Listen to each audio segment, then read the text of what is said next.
जय गुरु जी संगत जी। आज हम दिव्य आभा से सत्संग नंबर 21 और 22 इकट्ठे सुनेंगे। 21वें सत्संग का शीर्षक है वास्तविक चमत्कार गुरु जी के पद पर। कौन कह सकता है कि उसने ईश्वर के दर्शन किए हैं? मैं कह सकती हूँ, गुरु जी मेरे परमेश्वर हैं। मुझे प्रतीत होने लगा है कि कोई देवता मेरे गुरु सदृश नहीं है। वह महान है, उनके जैसा ना कोई कभी हुआ है और ना ही कभी होगा। किसी को उन्हें अपने कष्ट बताने की आवश्यकता नहीं है, वे सब जानते हैं। एक बार उनके पथ पर अग्रसर होने के पश्चात कर्म स्वयं होने लगते हैं। आपको उनमें मात्र विश्वास करना है, आस्था रखनी है और कभी कुछ मांगना नहीं है। मेरे पुत्र उद्वत को 1.5 वर्ष की आयु से अस्थमा रहा था। जब मैंने गुरुजी को बताना चाहा तो उन्होंने मुझे रोक दिया और कहा कि ऐसे मैं स्वयं अपना अहित करूंगी। यह कथन उनका आदेश था। मैं चुप हो गई। इसके 2.5 वर्ष बाद गुरुजी हमारे घर एक विवाह के अवसर पर आया और उन्होंने उद्वत्व को एक गिलास जल पीने के लिए दिया। मेरे पुत्र को गुरुजी का आशीष मिल गया था। उस जल को पीने के बाद उसे कभी अस्थमा का दौरा नहीं पड़ा। उसमें अभूतपूर्व सुधार हुआ। उसकी लंबाई बढ़ गई, उसका वजन भी बढ़ा और अब वह एक सक्रिय बालक है। मेरे पति को भी दमा था। जब वह गुरुजी से पहली बार मिले तो गुरुजी ने कहा कि वह अत्यंत अंधविश्वासी है। उनके इस कथन के साथ ही उनकी आधी समस्याएं तो तुरंत ही समाप्त हो गई थी। गुरुजी ने उनका ताम्र लोटे से जल पीने को कहा और शीघ्र ही उनके अस्थमा को भी इति हो गई। मुझे भी गुरु कृपा प्राप्त हुई है। मेरी आंखों में एक पुटक था और चिकित्सक ने उसे साधारण ऑपरेशन से निकालने का सुझाव दिया था। मैं डरी हुई थी। एक बृहस्पतिवार को गुरुजी मुझे बहुत ध्यान से देख रहे थे। मुझे पता था कि उनके इस प्रकार देखने का कुछ कारण ही होगा। अगले दिन सुबह मेरी आंख बिल्कुल ठीक थी। गुरुजी अपनी दृष्टि से उसी प्रकार के चमत्कार कर देते हैं जिस प्रकार शब्दों से। 5 वर्ष पूर्व मेरे ससुर को हृदय का दौरा पड़ा। उन्हें मलेरकोटला के हृदय रोग संस्थान ले जाया गया, जहाँ उनकी एंजियोलोपॉस्टी होनी थी। गुरुजी ने कहा कल्याण हो गया और उसके बाद सब ठीक हो गया। जब वह वहाँ से निवृत्त होकर घर लौट रहे थे तो हृदय रोग विशेषज्ञ ने बताया कि उनके हृदय की अग्रिम स्नायु क्षतिग्रस्त है और उसमें कोई सुधार संभव नहीं है। घर लौटते हुए जब हमने गुरुजी के दर्शन किए तो उन्होंने उन्हें शुद्ध देसी घी से बना हुआ हलवा खाने को दिया। उसके उपरांत मेरे ससुर अपना सामान्य कार्य करने लगे। औषधि के रूप में गुरुजी ने उन्हें प्रतिदिन व्हिस्की के 2 पैक पीते रहने को कहा। 3 माह के उपरांत जब उनका टीएमटी परीक्षण हुआ तो चिकित्सकों ने देखा कि उस मृत घोषित स्नायु से रक्त प्रवाह हो रहा था। यह अनुभव गुरुजी की क्रियात्मक रूप को साकार करते हैं। वह सब कुछ करने की क्षमता रखते हैं। उनके शब्दकोश में भी कुछ असंभव नहीं है, केवल श्रद्धा, निष्ठा और धैर्य की आवश्यकता है। यह सत्संग कथित करा गया है श्रीमती गायत्री सबरवाल से, जो गुड़गांव से है। 22वां सत्संग शुरू करते हैं, जिसका शीर्षक है सर्वोपरि गुरुजी। निसंदेह मैं कुछ चमत्कारिक और ईश्वराई संस्मरणों का वर्णन करना चाहती हूँ।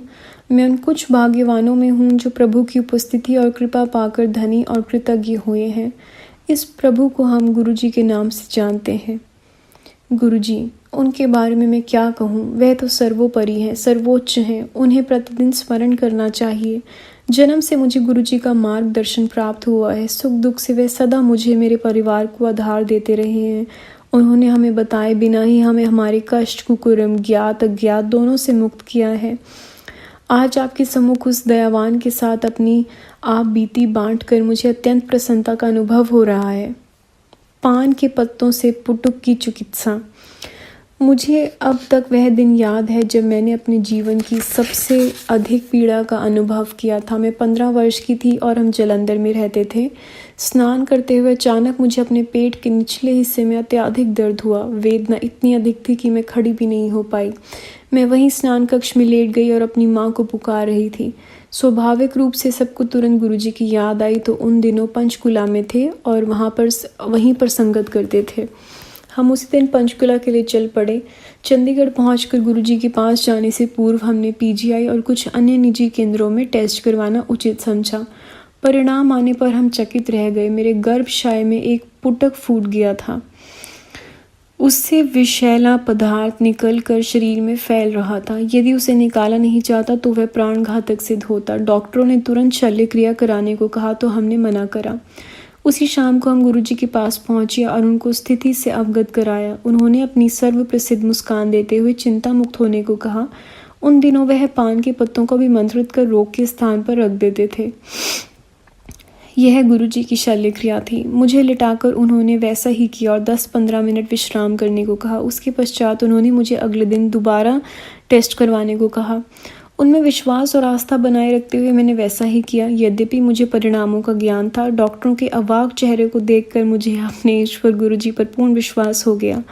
टेस्ट के 20 घंटे बाद दिखे हुए पुटुक या विषैले पदार्थ का कोई चिन्ह भी नहीं था। प्रसन्नता के साथ होने वाले चंबे को हम रोक नहीं पा रहे थे। डॉक्टर भी गुरुजी के बारे में जानने के लिए उतने ही उत्सुक थे जितना हम उनको बताने के लिए। उसके उपरांत उन डॉक्टरों की आध्यात्मिक यात्रा की शुरुआत हुई। उस दिन शाम को मैं फिर उनके पास गई। जैसा सर्वविदित है, उनको कुछ भी बताने की आवश्यकता नहीं, उन्हें इसका ज्ञान पहले से ही था। उन्हें अपनी कृतज्ञता प्रकट करने के लिए हमारे पास शब्द नहीं थे, पर वह यह नहीं चाहते। उन्हें केवल प्रेम, निस्वार्थ आस्था चाहिए, जिसके साथ हम परम आनंद की कठिन यात्रा पर अग्रसर होते रहें। जय गुरु जी। मेरी दादी का हृदय रोग। 1989 में जब मैं छोटी थी, मेरी दादी को हृदय का दौरा पड़ा था। वह सीएमसी लुधियाना के हॉस्पिटल में भर्ती थी। कई डॉक्टरों की सलाह से करने के बाद उन सबका एक ही निर्णय था। उनकी स्थिति दिन प्रतिदिन बिगड़ रही थी और कोई उपचार संभव नहीं था। उनकी नाड़ी 160 to 190 के बीच में रहती थी। उनको फेफड़ों में पानी भरा हुआ था और उनकी छाती फूल गई थी। वह अर्धचेतन अवस्था में थी। गुरुजी उन दिनों जलंधर में संगत किया करते थे। डॉक्टरों के प्रतिकूल निर्णय सुनकर मेरे पिता ने मुक्तिदाता से बात करने का निर्णय लिया। जैसे मेरे पिता चिकित्सालय से बाहर जा रहे थे, गुरुजी ने प्रवेश किया। ऐसा लगा जैसे वह अचानक ही आ गए हों। उनके आते ही हम आश्वस्त हो गए कि सब ठीक हो जाएगा। दादी के पास जाकर उन्होंने उनकी नाड़ी को अपने हाथ में लिया। उन्होंने क्या किया इसका ज्ञान तो उन्हीं को है, पर उसकी गति घटकर 90 हो गई। वहीं पर गुरुजी ने कुछ देर तक पाठ किया और फिर वह चले गए। शनै शनै हमारे सामने ही दादी की चेतना लौट आई और वह ठीक हो गई। 18 वर्ष पूर्व के उस दिन में दादी की नाड़ी की गति अब तक 90 ही है। एक बार फिर डॉक्टर विश्वास नहीं कर पा रहे थे। ये ज्ञान कर कि गुरुजी सदा हमारे साथ हैं, हमें गदगद थे। गुरु कृपा से आज भी मेरी दादी स्वस्थ हैं, प्रसन्नचित हैं। अपने अनुभवों को वर्णन कर मैं अत्यंत भाग्यशाली हूँ। हमारी जीवन यात्रा बहुत छोटी है और इसमें ही हम बड़े बड़े दुष्कर्म करने को तैयार हो जाते हैं। प्रत्येक मनुष्य को अपने कर्मों के फल तो भुगतने ही पड़ेंगे। आध्यात्मिक यात्रा कभी भी प्रारंभ करी जा सकती है। हम उसे अभी इसी क्षण शुरू कर सकते हैं और अपने जीवन में बदलाव ला सकते हैं। गुरुजी सच्चे भक्त की सहायता करने को सदैव उद्युत हैं। हम उस शाश्वत आनंद का मीठा अमृत कभी भी ग्रहण कर सकते हैं, क्योंकि हमारे परमात्मा, हमारे गुरु सदा हमारे साथ हैं। उन्होंने मुझे उस अनंत सत्य अवस्था को ग्रहण करने के लिए जागृत किया है और स्वयं उस मार्ग पर ले जा रहे हैं। उनसे प्रेम करने का अर्थ परमात्मा से प्रेम करना सदृश है और उनका आशीष ग्रहण करने की भांति है। यह सत्संग लिखा गया है गीतन संघेड़ा के द्वारा, जो जलंधर से हैं। यह सत्संग यहीं दोनों समाप्त भी होते हैं। जय गुरु जी। शुक्राना गुरु जी।